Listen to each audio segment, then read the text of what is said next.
ओम नमो भगवते वासुदेवाय। कृष्णाय वासुदेवाय हरे परमात्मने प्रणत क्लेश नाशाय गोविंदाय नमो नमः। जय श्री राधे कृष्णा। प्रिय वतनों, आज मैं आपको कार्तिक मास महात्म के 7वें अध्याय की कथा सुना रहा हूँ। नारद जी बोले कि विष्णु जलंधर नगर में जाकर वृंदा का पतिव्रत धर्म भंग करने की सोचने लगी।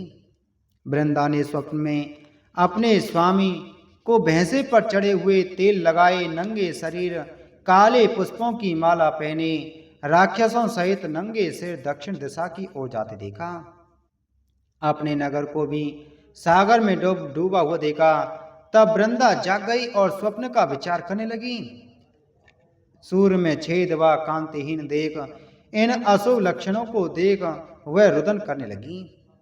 उसे नगर अटारी में चैन न मिला तो वह 2 सखियों के साथ बगीचे में आई, परंतु उस भयभीत वृंदा को सुख न मिला। तब वह घूमती हुई वन में निकल गई। वहां उसने शेर के समान भयंकर मुख, डाढ़ और आंखों वाले 2 राक्षसों को देखा। उनको देखकर वह डर गई और भागने लगी। उसी समय उसने शांति रूप मौन धारण किए शिष्य सहित एक तपस्वी को देखा। तब वृंदा राक्षस के डर से वह मुनि की शरण में जाती हुई बोली, हे मुनि, मैं आपकी शरण हूं, मेरी राक्षसों से रक्षा करो। मुनि ने अपनी हुंकार मारकर राक्षसों को भगा दिया।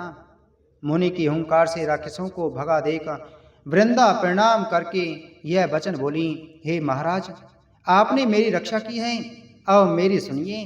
मेरे पति जलंधर शिव के साथ युद्ध करने गए हैं, सो वहां वे कैसे हैं? मुनि, मुझे अपने ज्ञान द्वारा यह बताइए। नारद बोले, मुनि वृंदा के वचन सुनकर ऊपर देखने लगे।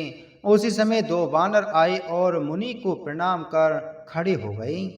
मुनि ने भ्रुकुटी द्वारा संकेत किया और वे वानर आकाश में चले गए। कुछ समय बाद मुनि के सामने आकर खड़े हो गए। उनके हाथ में जलंधर के सिर व कवच थे। उन्हें देख वृंदा पति दुख से दुखी होकर मूर्छित हो गिर पड़ी। तब मुनि ने कमंडल से पानी छिड़ककर उसको चैतन्य किया। तब वृंदा अपने मस्तक को पति के मस्तक पर रखकर दुख से रोने लगी। वृंदा ने कहा, हे प्रभु, आप मुझे जो पहले सुख देते थे, सो आज आप निरपराधनी से क्यों नहीं बोलते?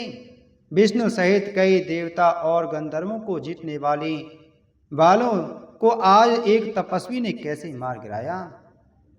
नारद जी बोले, वृंदा रोती हुई मुनि से बोली, हे मुनियों, मैं श्रेष्ठ, आप इन्हें जीवन दान दीजिए, इसे जीवित करने में आप समर्थ हैं। नारद जी बोले, उनकी बात सुनकर मुनि ने हंसते हुए कहा, यह युद्ध में शिवजी द्वारा मारा गया है, यह जीवित नहीं हो सकता, परंतु फिर भी मैं तेरे ऊपर कृपा करके इसको जीवित करता हूँ। नारद जी बोले, इस प्रकार कहकर मुनि अंतर्ध्यान हो गए और जलंधर एक ओर से आता दिखाई दिया।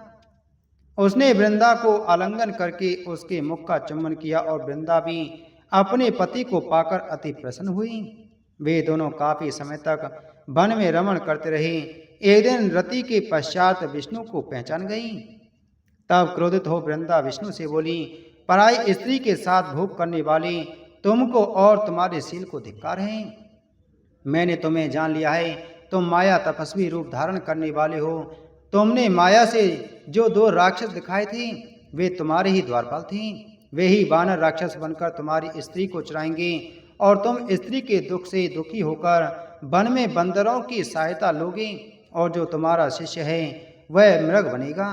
ऐसा कहकर वृंदा चिता बनाकर अग्नि में प्रवेश कर गई। वृंदा को विष्णु ने बहुत रोका, परंतु वह नहीं मानी। इसके बाद विष्णु चिता की भस्म लगा वहीं रहने लगे। मुनियों के बहुत समझाने पर उनका मन शांत न हुआ।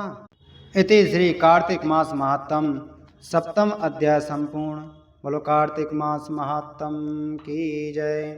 बोलो विष्णु भगवान की जय।